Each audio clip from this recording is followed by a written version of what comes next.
Playing around with this planetary gear set for the transfer case, and the first problem was that our pins were wore for our gears here, so we machined some new ones.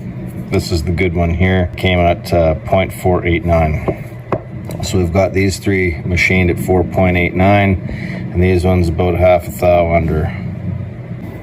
So the idea is with these oil holes here, there's a washer or a bushing, one at the top, and there's going to be one in the center, and there's going to be one at the bottom or the other end, and then you have two rows of needles in between.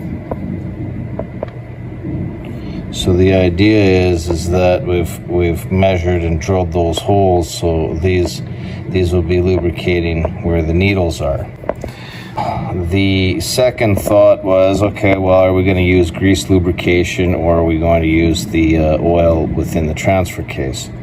We drilled and tapped the end holes here, and you could either use these little set screws if you wanted to grease it, and then you can use those, or you can end up using these Robertson screws, which are the same, and both of those, the threads on either one of these are the same. The 10-24 machine screw. You can either have those removed, like you can have that through a hole with the lubrication from the transfer case itself, the oil in the transfer case, or if you wanted to use a grease lubrication and then kind of seal it. There was originally 3 pinions in this cage, and then what I did was I drilled out the other 3, so what we want to end up with is a 6-pinion planetary set. What I wanted to do was I wanted to upgrade it from these kind of like, this is like a plastic or a Teflon type of bearing bushing kind of thing. Upgrade it to these needle bearings here, so I had to try and find the right size of needle bearing. So the gear comes in through the other side, and it's going to come in through here, slides in and out of there to engage. So it will either be engaged into here, or it will end up being engaged into our center gear here. So that bearing needs to be large enough to allow the end to go through. So these are the 2 styles that I came up with. This one here, if you can tell, is kind of got like this inner lip in there, and if you can compare it to this one here, there's no inner lip. It's got just that little bit of extra inside diameter, a little larger. Now, in all honesty, this will fit in either one. It'll fit through either one of these bearings. This one just gives a little more clearance.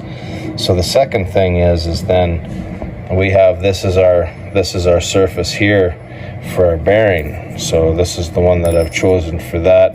It matches pretty good. I machined this to fit that bearing, and then our gear will come through there. Life looks good, but then you got to take a look here, and it's pretty high up. So what I did was I took that apart. Here's kind of like the pieces here, and I basically took the bearing out of the center, and I took apart the top and bottom of that, and so now it's got a lower profile. It'll fit down in here more. So what the problem was when I used this one here, I machined it out. This is a work in progress, so we got to fit things, see if it works or not. So originally I chose this bearing, and I would machine that to fit, and then you would come in and you would put in your center gear here. That all looks good, but then we need our top plate to go on, so that top plate goes on there, and then we have the snap ring to lock it all into place. So I've got all this together. Then what I did was I chose this bearing here because it's a little wider. It's wider than that one, so it's got more contact area here for the top. So put that bearing in there, and there's a little clearance on the inside diameter there, but you know, hoping that it finds itself, centers itself kind of thing. And then we've got this top plate here, and that would go on. Well, Now you can't get the snap ring in. There's no room to put that snap ring in, so that wasn't going to work out, right? And so I took this apart, we got the center out, and now I put the center back in here, and then we can put our center gear in. And then we've got our larger bearing, so that'll go on there. Then we've got our plate here, and now the snap ring will actually go on there, but you know, it makes for a tight, this ends up being a little tighter than what you'd like. You want some clearance in there, so that means that I would have to either machine the bottom down a little bit more to make that work, or what we have to do is we've got to take some material off of this top ring here, and then we would be able to put that snap ring on. So if I'm going to put needle bearings on that, then I figured, well, I might as well put needle bearings on these too. So I found these little needle bearings that go on there, and they fit just right, and everything's looking good. So here's the actual complete assembly. So you've got like a top plate, the center section, and a bottom plate. That's how the bearing will come. I don't need these top and bottom plates. I'm just interested in the center section because that's going to ride on the face of the gear, and then it's going to ride on basically the face of the cage down there. Now another thing too is you have to get the right bearing so that this bearing will fit, and so will that one. And as you can see, we've got a little clearance there. It'll work. A cage and assembly on there, that would interfere. That wouldn't fit in there. So we found our bearings that work and fit.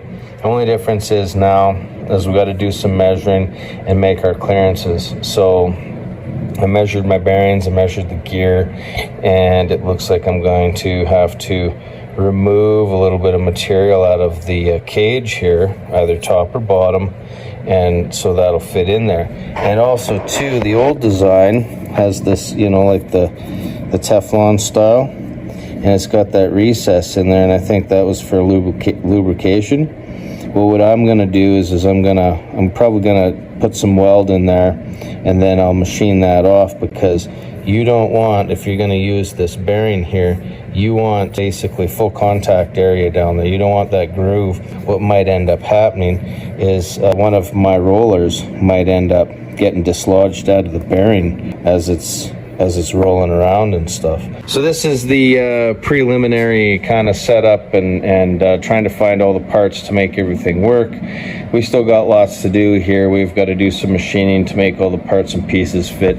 We also too are going to have to heat treat our pins, because right now, without this being heat treated, those pins will wear. So the plan is with this is we're going to heat it, and then we'll use a magnet. Once the magnet doesn't stick to the metal, then we'll quench it, and then after it's quenched, that's the hardening. And I think the next step is we will take them, put them in a cookie sheet, and then we'll throw them in the oven at 450 for 2-3 hours. We'll take them out of the oven, and then we'll quench them again. You maintain the hardness, but then you're getting rid of the brittleness, and so then these pins and the needles are rolling around them and stuff like that, they're gonna wear the pins out.